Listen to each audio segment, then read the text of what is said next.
Hello everyone, welcome to the video lecture series of Cryptography and Network Security. I am your instructor Dr. Ramesh Prajapati, and today I am going to discuss the remote user authentication using asymmetric encryption. So let's see the agenda of this video lecture. The first, remote user authentication using asymmetric encryption. Second, mutual authentication, one-way authentication, Kerberos and the Kerberos simple dialog. So let's see the first, the remote user authentication using the asymmetric encryption. So as you know, the asymmetric encryption, it means we are used to key for encryption and the decryption, and all the users all the user have one public key and the private key. So let's see the first topic, the mutual authentication. The mutual authentication and the one-way authentication, these are the two method of a remote user authentication using the asymmetric encryption. So let's see the first. This protocol assumes that each of the two parties is in possession of the current public key of the other. It means, as in previous session we have seen, if user A and user B, there are two user A and user B. User A want to communicate with user B. So the first, user A send the request to the authentication server, and the authentication server will provide the public key of B to user A. Same, user B want user A's public key. So the first, user B will send the request to authentication server, and authentication server will provide the user's A's public key to user B. So now initially, if user A want to communicate with user B, so both the party have the public key of each other. Now the A protocol, it means we are using two user A and user B. So user A protocol using the timestamp. It means in this method we are using the timestamp. So now let's see the procedure of this protocol. The first, if there are two user A want to communicate with user B, A as it represent the authentication server, IDA identity of user A, IDB identity of user B. The authentication server, it means the one centralized server is referred as a authentication server, and authentication server will provide the public key certificate to both the user A and user B. So user A will send the request to authentication server, and authentication server will provide the public key to both the users, user A and user B. It means user B's public key will share to user A, and user A's public key to share with user B. Now, so the first step, A will send the one message to authentication server, and in this message it included the ID A, identity of user A, and it appended with the identity of user B. Authentication server will create the message and which is encrypted using the private key of authentication server. Now this encrypted message is sent to the user A. Now user A will receive the message with the encryption, and the encryption is provided by the authentication server. You can see in this message the ID A is identity of user A, PUA is public key of user A, and T it will represent the timestamp. Right? So PRAS, it means the private key of authentication server. So here second portion of the message is encrypted using the private key of authentication server, and in this message it included the identity of user B, public key of user B, and the timestamp. Now this message is received by the user A. The third step, user A will generate the session key, and it create the one encrypted message. At the first portion of the message, you can see the first portion of the message is PRAS. It means the private key of authentication server. It means the whole message is encrypted by the authentication server's private key, and in that message it included the identity of user A, public key of user A, timestamp, and the second portion of the message also encrypted by the authentication server with authentication server's private key. So here the PEPRAS means encrypted hold the message, encrypted the second portion of the message using the private key of authentication server, and in that message included the identity of user B, public key of user B, and the timestamp. The remaining portion of the message is encrypted using the public key of user B, and in that message again it encrypted using the private key of user A, and in that message is included the session key with the timestamp. Now this whole message is sent to user B. Now, so this is the authentication process from the sender side and the receiver side. So in this whole scenario, you can see whole scenario we are considering only the three steps. Within the three steps, we have to authenticate the user A and the user B. Now, in the next mechanism, this is we have already discussed this point. The central system is referred to as an authentication server, and because it is not actually responsible for secret key distribution, I already told you the authentication server will provide the public key certificate to both the users, user A and user B.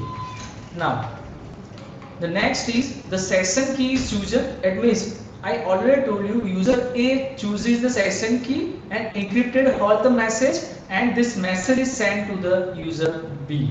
Now, here in this message the timestamp is also included. So the timestamp, it means the timestamp prevent the replay attack.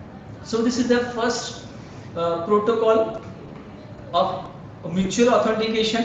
Now the second protocol, in this first protocol it required the synchronization of clock. The clock of the both the users and the authentication servers synchronize to each other. It means both the clocks will be synchronized.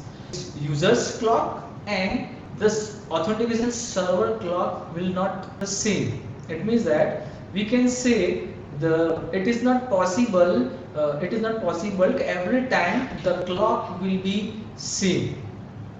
So this problem will be occur. So to remove this synchronization clock, the another approach is proposed by the Wu and the Lam, and in this approach it included the nonce. So now next we will see the procedure to authenticate both the users. So now see in the first step, user A. Now in this in this approach, the KDC will be involved. The KDC means the key distribution center. So now here, if there are two user A and user B, user A want to communicate with user B. So first, user A will send the request to the KDC and key distribution center, and the message is included the identity of user A and the identity of user B. Now the KDC will create one message, and this message is encrypted using the private key of KDC, private key of authority. It means the PRAUTH, it represents the private key of KDC. Now in this message included the identity of user B and the public key of user B. Now the KDC will provide the public key of user B to user A. In the third step, the A will send the message to B. Now, because A received the message, and it means the A received the public key of user B, and this message is the public key will be sent by the KDC. Now, the third step, user A will send this message to user B, and in this message it included the public key of user B, nonce NA, which is created by the user A, it appended with the user's identity. It means that the A will send the message to user B, and in that message it included the public key of user B with the nonce NA and the identity of user A. Now, the fourth number step. It means that here user A will authenticate the user B in the third step. Now the fourth number step, user B will send the message to KDC will center, and in that message it included the ID A, identity of user A, identity of user B, the public key of authority, and NA nonce, which is created by the user A. Now here in this scenario you can see the step number 1 to 4. First, user A will send the message to user A will send the message to KDC. Now the KDC will provide the public key of user B to user A. Now next, the third step, A will send the message to B. It means that here we authenticate the two person with the KDC, key distribution center, because the key distribution center will responsible to deliver the public key of both the users to user A and the user B. So now here you can see the fourth number step, B will send a message to KDC, and in this message included the ID A, ID B, public key of authority, and NA nonce, which is created by a user A. Now the fifth number step, the KDC will reply, the KDC will send the message to B, and in that message it included the ID A, identity of user A, public key of user A, and the remaining portion of the message encrypted using the public key of user B, and in that message it included the PUB, public key of user B. Again it encrypted the private key of authority, and in that message it included the NA nonce, which is created by the user A, KS session key, and the identity of user B. And now it means that the KDC will generate the one message, and this whole the message is encrypted using the private key of authority, and in that message it included the session key. Now the sixth number step, user B will send the message to user A. Now in that message you can see the B will send one message to user A. Now in this message it included the public key of user A. Now whole the message is encrypted using the private key of authority, and in that message NA nonce, which is created by user A, session key KS, ID B, identity of user B, and the NB nonce, which is created by the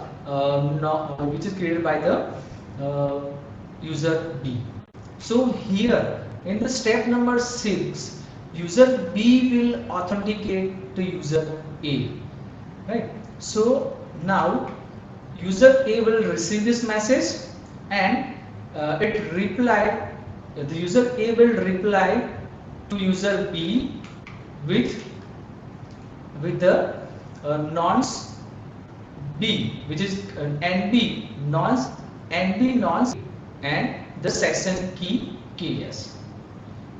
Now in the step number 7, user A will send the message to user B, and in this message it included the NB nonce, which is created by the user B, and session key.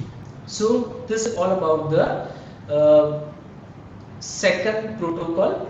The second protocol is proposed by the second approach proposed by the Wu and the Lang, and in that proposed approach we use the nonce.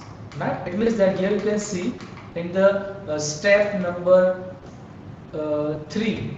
Step number 3, user A will generate the nonce, and same in the step number 5. In the step number 6, user B will generate the nonce. Now, so this is all about the second approach which was proposed by the Wu and the Last. Now, here in this scheme or this second approach, it is secure, right? And here any attacker or opponent cannot capture the message, because here we included the nonce, and you know that the nonce, it prevent the replay attack. Now, so however the authors themselves spotted a flaw and submitted a revised version of the algorithm. Again, the second approach which was generated or which was proposed by the Wu, and it means here in the revised version of this algorithm is follow. You can see the step number 1 is same. The step number 1, user A will send the request to the KDC, and in this included the ID and IDB. In the second step, KDC will provide the public key of user B to user A using the private key using the KDC's private key.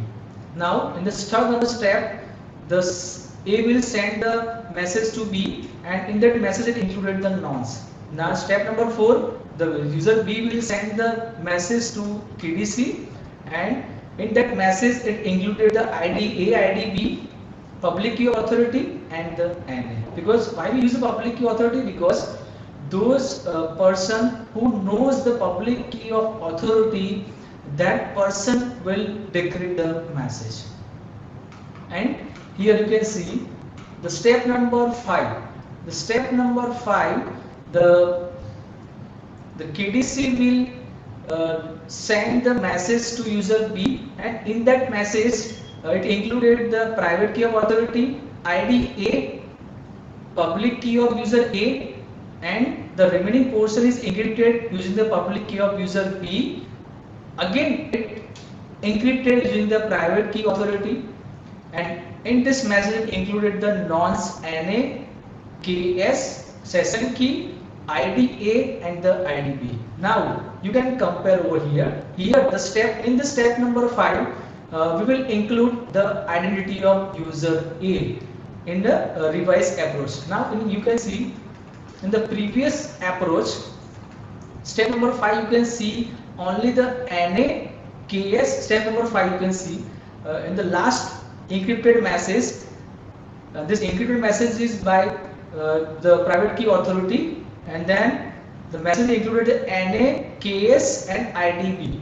Here we have not mentioned the identity of user B.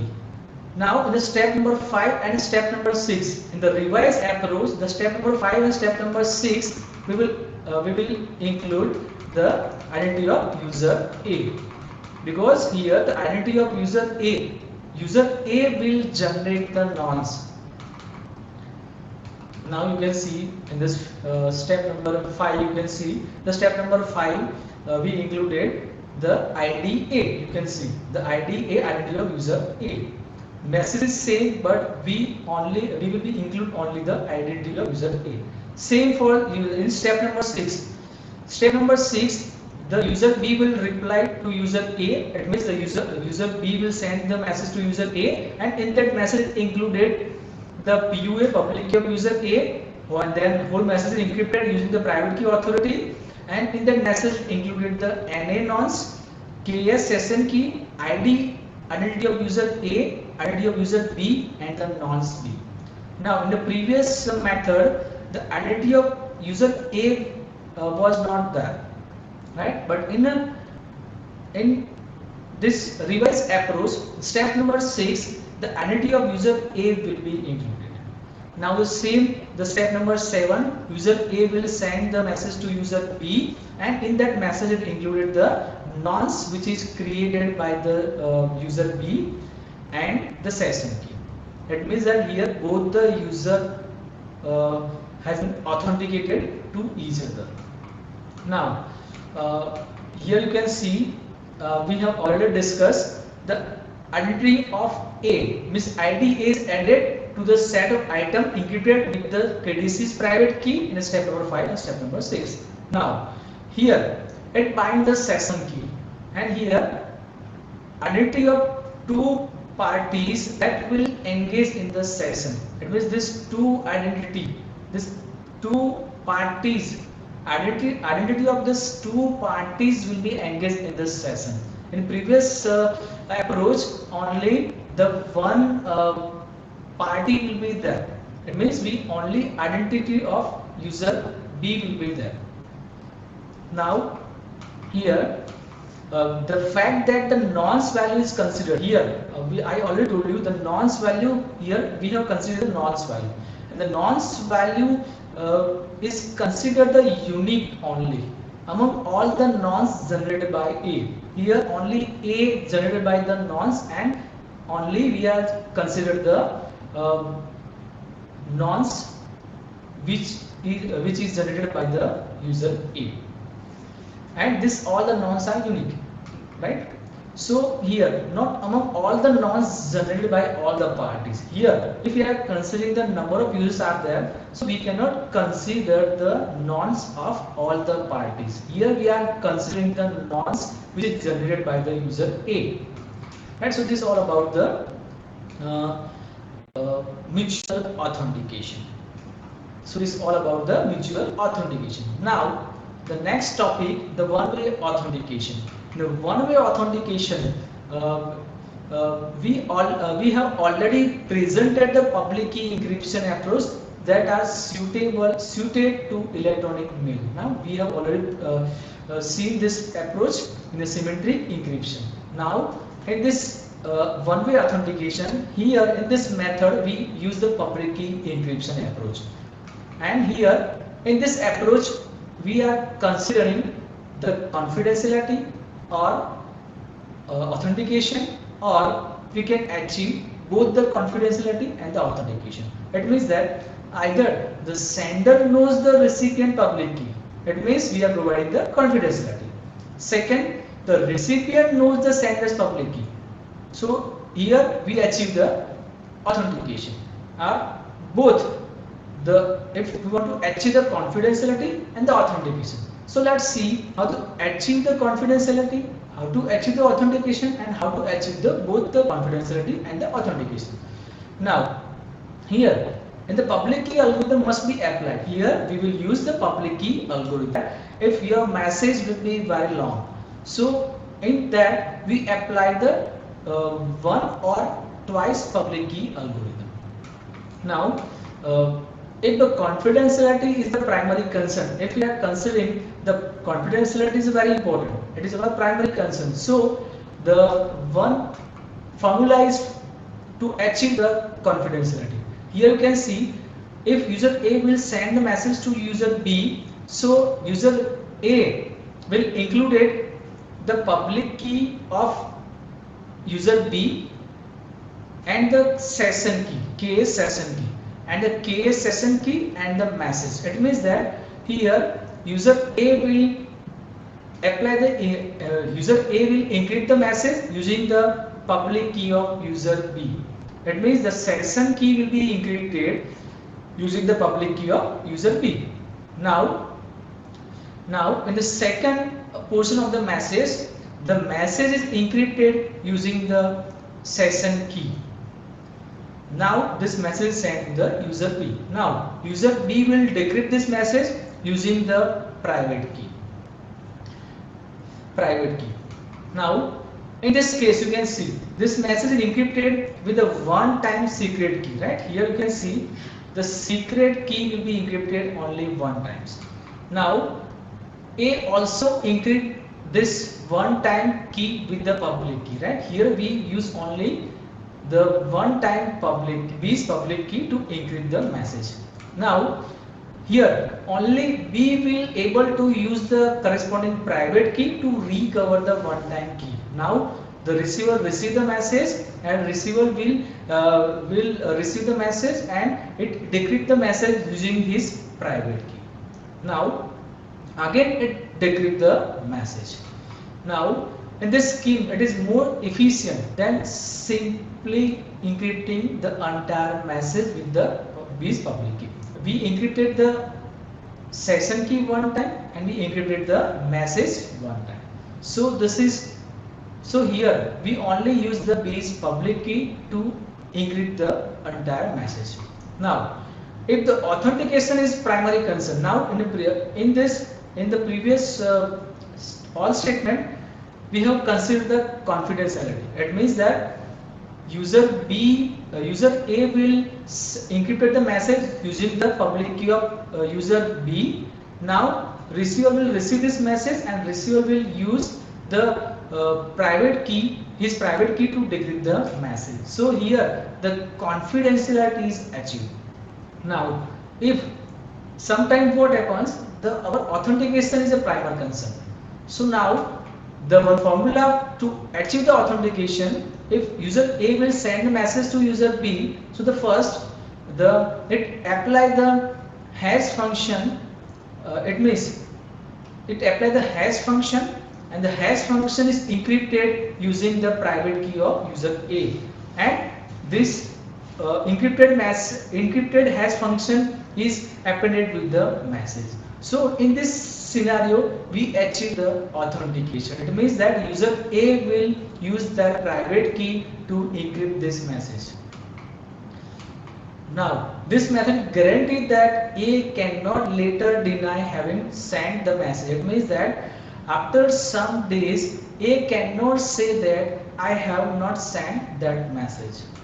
Now this technique is not provide the confidence, but you can see in the previous formula we cannot achieve the confidentiality, because in the message we will not apply any secret key. So if we want to achieve both the confidentiality and the authentication, so here the problem is in both the message and the signature can be encrypted with the recipient public key, right? In both the message and the signature can be encrypted with the recipient public key. So here you can see, if user A want to apply, user A will send the message to user B. So in this message it included the first, it apply the encryption on the whole message using the public key of user B. Now again it encrypted.